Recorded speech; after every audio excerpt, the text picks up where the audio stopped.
আসসালামু আলাইকুম, welcome to my YouTube channel. আপনারা সবাই কেমন আছেন? আশা করি আপনারা সবাই ভালো আছেন। আজকে আমরা মসুরের ডাল দিয়ে পেঁপে রান্না করব। তো চলুন দেখেছি কীভাবে আমরা রান্না করি। প্রথমে আমরা পেঁপেটাকে ভালো করে ছিলিয়ে নেব। তো দেখতে পাচ্ছেন আমরা পেঁপেটাকে কীভাবে ছিলিয়ে নিয়েছি। বেশি মোটা করেও কাটি নেই, চিকন করেও কাটি নেই, মিডিয়াম সাইজ করে কেটে নিয়েছি। এরপর পেঁয়াজ কুচি নিয়ে নিয়েছি এবং রসুন কুচি আর কয়েকটা মরিচ মাঝখান দিয়ে চিড়ে নিয়েছি। এরপর আমরা চুলায় একটি কড়াই বসিয়ে দিলাম। কড়াইয়ে পরিমাণ মতন তেল দিয়ে দিলাম। তেলটা গরম হওয়া পর্যন্ত আমরা ওয়েট করব। তেলটা গরম হয়ে আসলে আমরা এখানে রসুন কুচি দিয়ে দিব এবং পেঁয়াজ কুচি দিয়ে দিব। এরপর ভালো করে নেড়ে চেড়ে নিব। আপনারা যদি আমাদের চ্যানেলে নতুন হয়ে থাকেন তাহলে কিন্তু চ্যানেলটা সাবস্ক্রাইব করে দেবেন। আর যদি ফেসবুক পেজ থেকে দেখে থাকেন তাহলে পেজটাকে ফলো করে দেবেন, আমাদের সাথে এভাবেই থাকবে। তো এরপরে মসুরির ডালটা দিয়ে দিলাম। মসুরির ডালটা কিন্তু আমরা ভালো করে ধুয়ে নিয়েছি। যতক্ষণ আমরা পেঁপে ছিলিয়েছিলাম ততক্ষণ আমরা মসুর ডালটা হালকা পানিতে ভিজিয়ে রেখেছিলাম। তো এরপর মসুরির ডালটাও আমরা ভালো করে ভেজে নিয়েছি। এরপরে এখানে আমরা পেঁপে দিয়ে দিব। পেঁপেটাকেও আমরা হালকা ভাপ দিয়ে নিয়েছি। তো এরপর আবার ভালো করে নেড়ে চেড়ে নিব। তো ভালো করে নেড়ে চেড়ে হালকা ভেজে নিয়েছি। এরপর এখানে আমরা হালকা পরিমাণ হলুদ অ্যাড করব। হলুদটা দিলে হয় কি সুন্দর একটা কালার আসে, সেজন্য হলুদটা দেওয়া। আপনারা কিন্তু নর্মাল ডালেও হলুদ দিয়ে থাকেন, এইভাবেই রান্না করবেন, শুধু পেঁপেটা অ্যাড করা হয়েছে এখানে। তো এরপর এখানে পরিমাণ মতন বা স্বাদ মতন আপনারা লবণ দিয়ে দিবেন।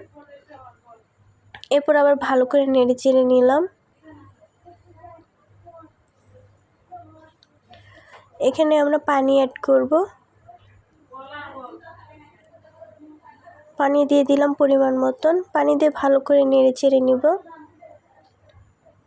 এভাবে কিন্তু বাসায় একবার ডাল রান্না করে খেয়ে দেখবেন, খেতে খুব মজা লাগে।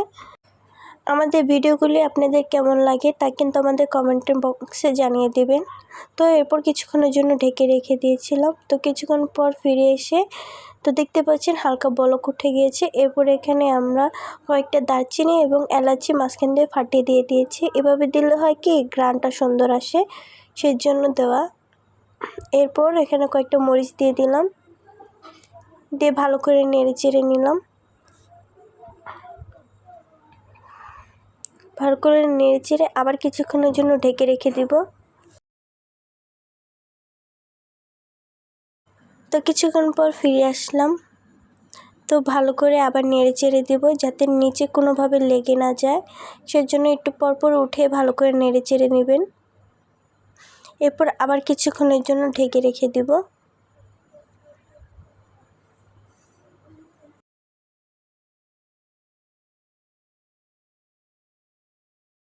তো কিছুক্ষণ পর আবার ফিরে আসলাম। এরপর যে আবার ভালো করে নেড়ে চেড়ে নেব।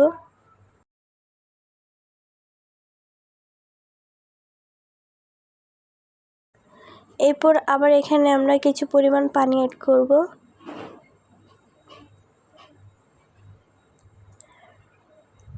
পানি দিয়ে ভালো করে নেড়ে চেড়ে আবার কিছুক্ষণের জন্য ঢেকে রেখে দিব।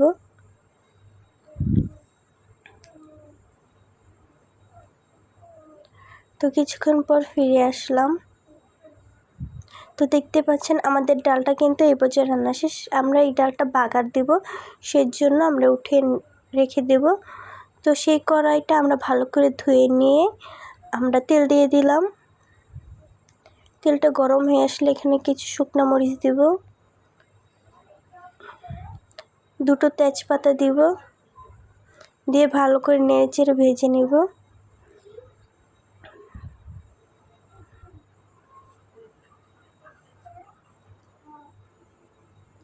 এরপর এখানে কিছু পরিমাণ জিরা দিয়ে দিব এবং পেঁয়াজ কুচি রসুন কুচি দিয়ে দিব, দিয়ে এটাকে ভালো করে ভেজে নিব। এভাবে বাগার দিলে হয় কি খেতে খুব ভালো লাগে, সেজন্য বাগারটা দেওয়া। আপনারা চাইলে নাও দিতে পারেন, দিলে ভালো হয়, সেজন্য সুবিধার্থে আপনাদেরকে দেখিয়ে দিলাম। তো এরপরে যে উঠে রেখেছিলাম সেটা দিয়ে দিলাম ডালটা, দিয়ে ভালো করে নেড়ে চেড়ে নিলাম। তো ডালটা আমরা উঠিয়ে আপনাদেরকে পরিবেশন করে দেখাচ্ছি। তো দেখতেই পাচ্ছেন ডালটা দেখতে কত সুস্বাদু এবং ইয়ামি লাগছে।